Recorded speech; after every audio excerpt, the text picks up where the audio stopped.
问你几个问题，希望你能够如实回答。我拒绝回答。想抓抓吧。希望你能够明白啊，这次的开庭我呢，明白，不想说了。答公诉人的提问。不想回答。为什么不想回答？不想。不想。这是你最后的机会，希望你珍惜。不要了。你为什么要杀他？好玩。好玩。Seorang terpidana yang mengakui semua kejahatannya dengan sikap yang sangat angkuh. Dendam telah membutakan hatinya. Jangankan permintaan maaf, tiada sedikit pun rasa penyesalan dalam dirinya. Dia bahkan tersenyum sinis dan menyatakan perasaan senang karena telah berhasil melakukannya.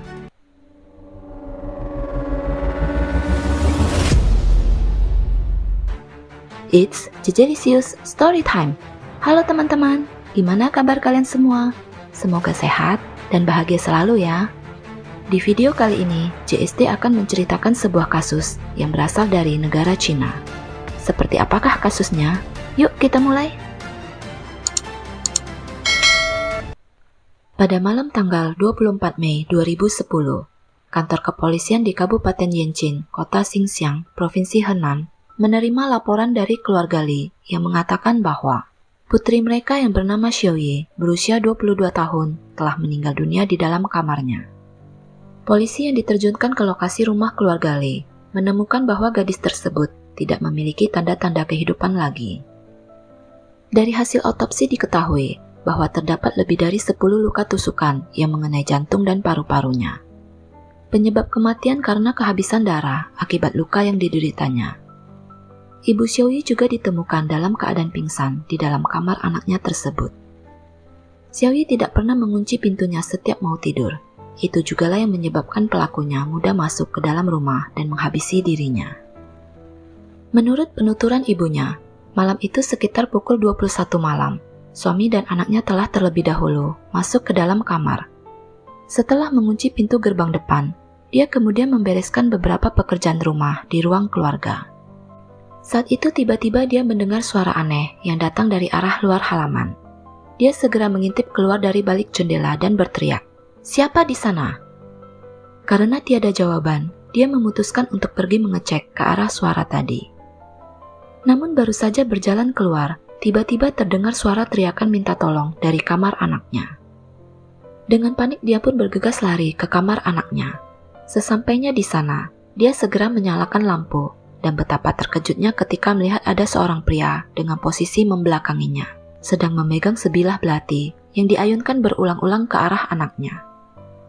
Karena ketahuan, pria tersebut segera berlari keluar, memanjat tembok, dan menghilang di kegelapan malam, meninggalkan Xiaoyi yang sekarat dan ibunya yang masih tertegun tidak mempercayai apa yang telah dilihatnya barusan saja.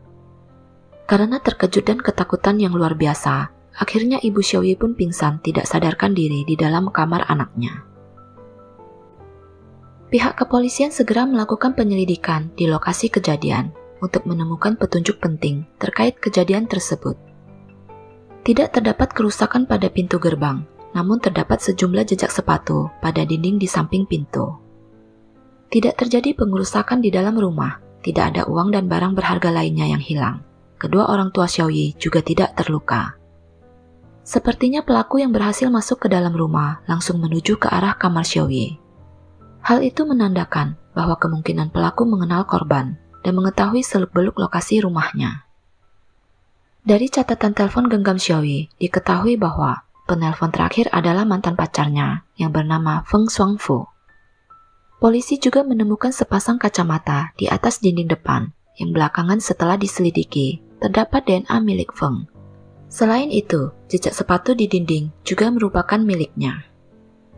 Pihak kepolisian segera bertindak cepat, sebagian melanjutkan penyelidikan di sekitar rumah korban untuk menelusuri jejak yang mungkin ditinggalkan oleh pelakunya.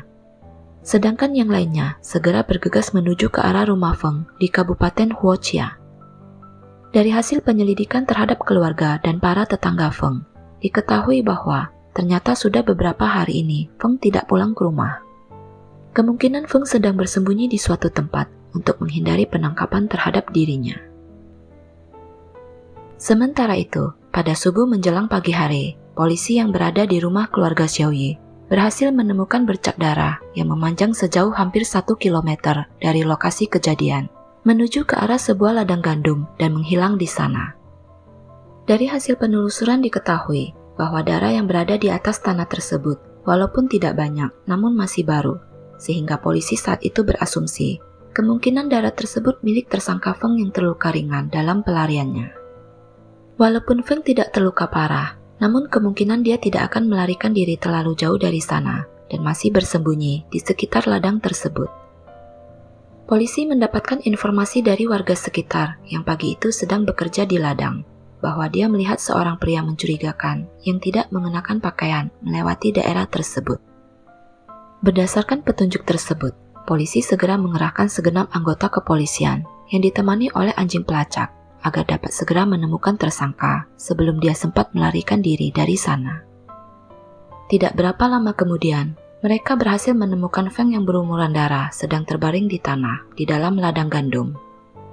Saat itu Feng dalam kondisi tidak sadarkan diri dan di tangannya masih memegang sebilah belati yang dipercaya itu adalah senjata yang digunakan olehnya saat berada di rumah Xiaoyi. Feng pun segera ditangkap dan dibawa ke kantor kepolisian. Ketika diinterogasi, Feng tidak menyangkal sama sekali atas semua perbuatan yang telah dilakukannya.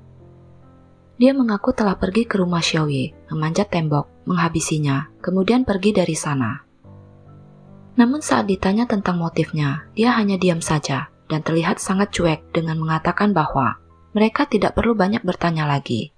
Dia tahu kejahatan apa yang telah dilakukannya, serta resiko hukuman yang akan diterimanya kelak. Terserah para polisi mau menulis atau melaporkan seperti apa, silahkan saja. Dia tidak mempedulikannya.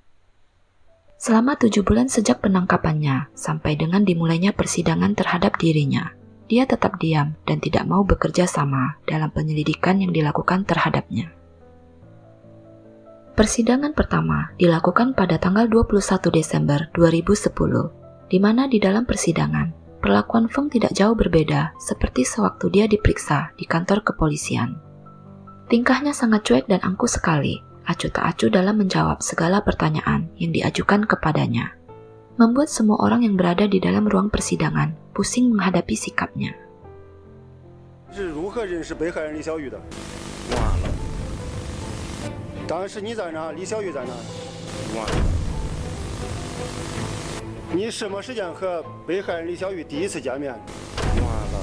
别问了，没有啥好回答的。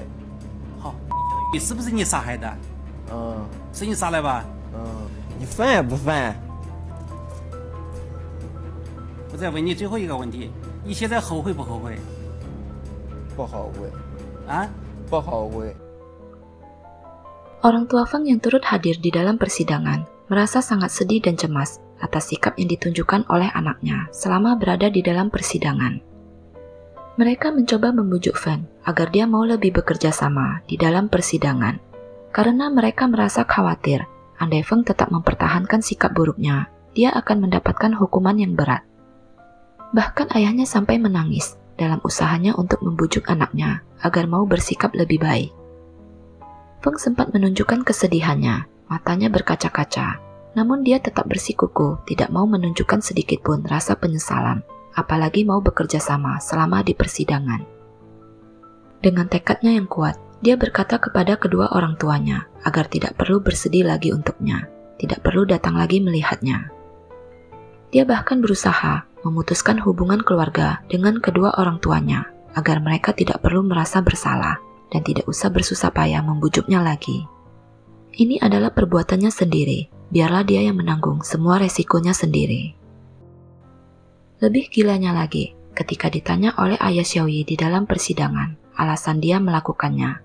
Dengan santai dia berkata, itu semua dilakukannya untuk bersenang-senang. 李小雨对你有啥呢？好玩。你就这样的态度吗？ Apakah yang telah menyebabkan seorang Feng sampai menunjukkan sikap yang begitu angkuh dan cuek terhadap apa yang telah dilakukannya? Ada dendam besar apakah di antara dirinya dengan mantan pacarnya tersebut, sehingga membuatnya begitu tega dan kelihatan sangat senang telah berhasil membunuhnya? Berdasarkan sedikit keterangan yang didapatkan dari Feng, ditambah dengan kesaksian dari orang tua Feng dan Xiaoyi, secara garis besar dapat diuraikan gambaran keseluruhan dari kejadian naas tersebut. Pada musim panas tahun 2009, Feng yang saat itu bekerja di Provinsi Jiangsu bertemu dengan Xiaoyi yang juga bekerja di kota yang sama. Karena berada di kota yang sama, membuat keduanya jadi sering bertemu, saling memberi dukungan, dan sering curhat tentang banyak hal. Karena merasa cocok satu sama lain, mereka pun akhirnya mulai berpacaran. Setelah berpacaran lebih dari 2 bulan lamanya, mereka memutuskan untuk melanjutkan ke jenjang yang lebih serius. Feng kemudian membawa Xiaoyi pulang ke kampung halamannya di Provinsi Henan untuk diperkenalkan kepada kedua orang tuanya. Xiaoyi yang berpenampilan cantik, dewasa, dan terlihat bijaksana, tentu saja langsung diterima oleh keluarga Feng dengan senang hati dan tangan terbuka. Xiaoyi juga sering datang berdua Feng, berkunjung setiap ada kesempatan dan terutama pada hari libur. Orang tua Feng merasa, walaupun kedua anak muda tersebut sama-sama baru berusia 20 tahunan, namun terdapat kecocokan di antara mereka, sehingga mereka bermaksud untuk segera meresmikan hubungan keduanya ke dalam jenjang pernikahan. Xiaoyi kemudian membawa Feng kembali ke kampung halamannya di kota Xinxiang untuk diperkenalkan juga kepada kedua orang tuanya di sana. Namun entah karena alasan apa, mereka tidak menyetujui hubungan yang terjalin di antara anaknya dengan Feng. Tentu saja hal tersebut membuat Feng dan juga Xiaoyi merasa terkejut, tidak menyangka hubungannya akan mendapatkan pertentangan dari kedua orang tua Xiaoyi. Terutama Feng yang kaget dan depresi mendengar hal tersebut. Feng berharap agar Xiaoyi mau membantunya bersama-sama berusaha meyakinkan kedua orang tuanya agar mereka bisa tetap melanjutkan hubungan mereka. Namun sayangnya, Feng merasa sangat kecewa melihat sikap Xiaoyi. Xiaoyi yang sejak kecil selalu mematuhi kedua orang tuanya, tidak pernah membantah perintah mereka, akhirnya hanya bisa menerima putusan mereka dan memutuskan hubungannya dengan Feng di saat itu juga. Namun Feng tentu saja tidak menyerah begitu saja. Dia dengan gigih terus berusaha membujuk Xiaoyi agar mereka dapat bersama kembali. Usahanya tidak sia-sia. Xiaoyi akhirnya menerimanya kembali dan mereka pun melanjutkan jalinan asmaranya. Di saat Xiaoyi berulang tahun, Feng saat itu kelihatan seperti sedang bercanda dengan mengatakan bahwa apabila Xiaoyi berani meninggalkannya, maka dia akan membunuhnya. Xiaoyi berpikir Feng hanya bermain-main saja dengan ucapannya, sehingga dia pun tidak terlalu menanggapinya. Dikarenakan Feng sering membawa Xiaoyi bertemu orang tuanya, membuat mereka merasa perlu segera meresmikan hubungan keduanya. Namun dikarenakan adanya pertentangan dari orang tua Xiaoyi, mereka pun memutuskan untuk mendatangi rumah keluarga Xiaoyi untuk membicarakan masalah tersebut, dan sekaligus membawa seserahan untuk melakukan lamaran. Namun sayangnya, kenyataan tidak sesuai harapan. Setelah pertemuan antara orang tua kedua belah pihak, tidak peduli seberapa keras usaha keluarga Feng, kedua orang tua Xiaoyi tidak bergeming dan tetap menolak perjodohan tersebut.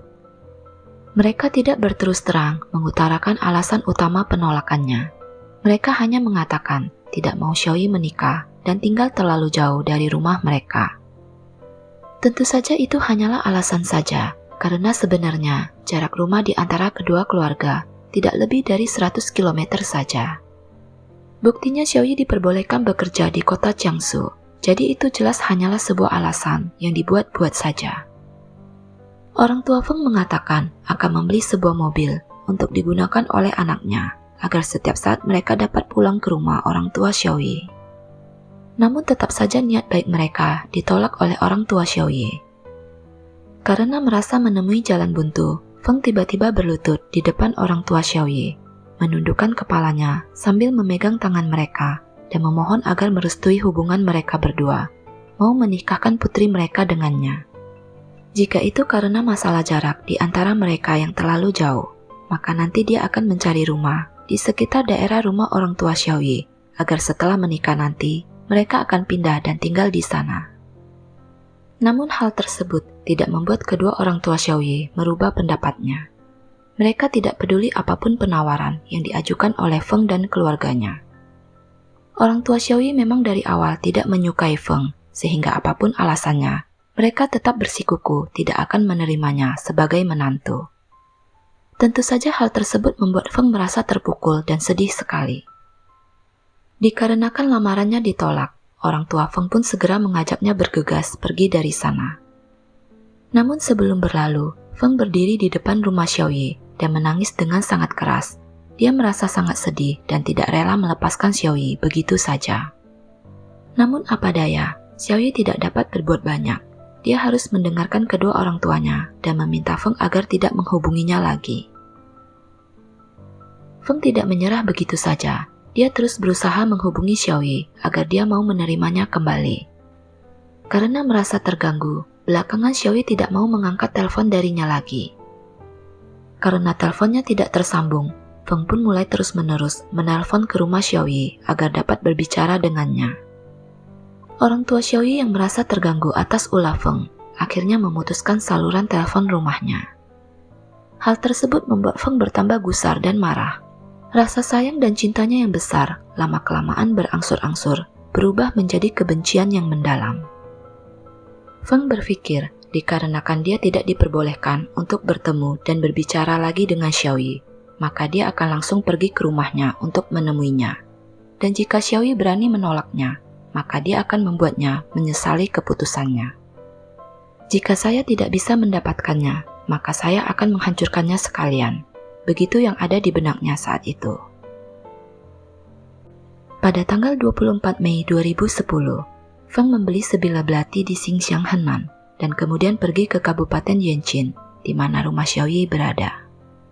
Dia menunggu hingga menjelang malam dan mengintai dari luar rumah Xiaoyi. Ketika dia melihat kedua lampu kamar tidur telah dipadamkan, dia segera memanjat dinding dan menyelinap masuk ke dalam rumah menuju kamar Xiaoyi.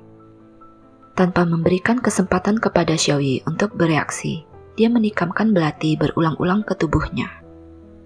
Rencana awalnya adalah setelah melakukan aksinya, dia akan mati bersama dengan Xiaoyi dengan cara menghabisi dirinya sendiri juga. Dia memang sempat menusukkan pisau ke tubuhnya dan sempat berdarah. Namun mungkin karena merasa sakit, dia tidak jadi melanjutkannya. Tidak memiliki keberanian untuk menusuk dirinya sendiri dengan lebih kuat lagi. Saat Ibu Xiaoyi masuk ke kamar tersebut, dia segera melarikan diri dari sana, memanjat tembok, dan akhirnya pingsan di ladang gandum karena kehilangan banyak darah sebelum akhirnya ditemukan oleh pihak kepolisian. Tidak banyak yang diketahui tentang Feng Shuangfu. Namun dia tidak memiliki catatan kriminal, tidak pernah terlibat masalah dengan orang lain. Dia berasal dari keluarga baik-baik, belajar, bekerja, jatuh cinta, dan membawa pulang pacarnya, serta berusaha untuk mendapatkan restu. Tiada sesuatu yang aneh darinya. Dia adalah seorang pria muda seperti kebanyakan orang pada umumnya, bukan seorang penjahat yang telah melakukan kejahatan serius. Sikap angkuh yang ditunjukkan saat diinterogasi dan ketika berada di pengadilan sangatlah bertolak belakang dengan sebagian besar orang yang dijadikan sebagai terdakwa. Pada umumnya, mereka akan berusaha membela diri, bersikap baik dan sopan, berusaha semaksimal mungkin untuk menghindari hukuman berat, dan bahkan memohon agar diberikan pengampunan. Namun bagaimana bisa seorang pemuda yang masih berusia 21 tahun terlihat begitu tenang dan cuek dalam menghadapi hukuman terhadap dirinya. Seorang terdakwa yang begitu menyebalkan selama berada di persidangan. Bahkan oleh para awak media menyebut Feng sebagai terpidana mati yang paling menjijikan. Akan tetapi, setelah semua yang terjadi, sepertinya dapat ditarik satu kesimpulan, di mana motif dari semua itu hanya satu, yakni sakit hati akibat penolakan dari orang tua Xiaoyi. Dia merasa telah diperlakukan secara tidak adil, dan bisa saja mungkin telah mendapatkan perlakuan dan kata-kata kasar dari mereka. Dia ditolak karena keluarganya tidak sepadan. Dia bukan berasal dari keluarga kaya, bukan karena masalah jarak antar rumah. Dendam dan kebencian yang mendarah daging telah membutakan seluruh mata hatinya. Tiada lagi penyesalan di dalam dirinya. Habis semua kesabarannya selama ini. Jawabannya terhadap pertanyaan yang diajukan oleh orang tua Xiaoyi ketika berada di pengadilan, di mana dia mengatakan membunuh Xiaoyi karena suka melakukannya, menunjukkan tujuan yang sebenarnya dari semua sikap yang dilakukannya selama ini. Dia ingin keluarga Xiaoyi merasakan kesedihan dan penderitaan seumur hidupnya karena kehilangan putri yang telah mereka besarkan selama lebih dari 20 tahun lamanya. Inilah satu-satunya cara untuk membalas semua perlakuan mereka terhadapnya. Pada tanggal 30 Desember 2011, Pengadilan Rakyat Menengah Kota Xinxiang, Provinsi Henan, memutuskan bahwa terdakwa Feng Xuanfu telah terbukti secara terencana telah melakukan pembunuhan tingkat pertama dan dijatuhi hukuman mati. Upaya banding yang dilakukan tidak membawa hasil. Putusan hukuman mati dikuatkan oleh Pengadilan Tinggi Rakyat Provinsi Henan. Feng tidak menyadari bahwa bukan hanya keluarga Xiaoyi yang menderita akibat perbuatannya, namun di balik itu semua, keluarganya sendiri juga merasakan kesedihan dan kehilangan putra kebanggaan mereka. Feng Xuanfu, seorang pemuda yang terlihat sangat angkuh selama menjalani proses persidangannya, akhirnya harus membayar harga atas semua kejahatan yang telah dilakukannya. Dengan alasan dan motif apapun itu, perbuatan membunuh bukanlah jalan terakhir yang harus dipilih. Demikianlah cerita perjalanan cinta yang tragis dari sepasang kekasih yang mendapatkan pertentangan orang tua. Bagaimana menurut pendapat teman-teman JST tentang kasus ini? Siapa sajakah yang harus disalahkan dalam masalah ini? Jangan lupa tulis di kolom komentar ya. Mohon maaf jika ada kata-kata yang salah dan tidak berkenan. Apabila suka dengan cerita ini, tolong bantu di like, share, dan subscribe ya. Oh ya, jangan lupa juga aktifkan lonceng notifikasi agar teman-teman bisa mendapatkan cerita terbaru dari JST. Akhir kata, stay safe, stay healthy, stay at JST. See you on next Jejelicious Stories. Bye-bye!